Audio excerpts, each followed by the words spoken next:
বিক্রমপুর মানব সেবা ফাউন্ডেশনের পক্ষ হইতে ঈদ পরবর্তী নৌভবন দিঘিপাড় থেকে উক্ত সংগঠনের সভাপতি, সেক্রেটারি এবং সকল সদস্যরা মিলে আমরা নপাড়া গুচ্ছগ্রামে উদ্দেশ্যে রওনা দিয়েছি।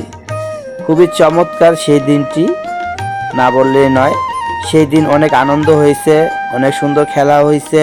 সংগঠনের যেই কুইজ প্রতিযোগিতায় আমরা সবাই অংশগ্রহণ করেছি।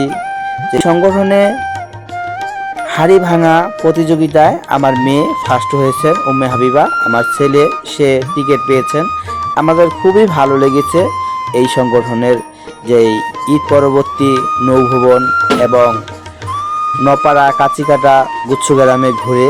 উক্ত সংগঠনের সভাপতি, সেক্রেটারি এবং সকল সদস্যের প্রতি আন্তরিক ভালোবাসা ও শুভেচ্ছা রইল। এরকম নৌভবন সবসময় আমরা যেন প্রতি বছর করতে পারি ইনশাআল্লাহ।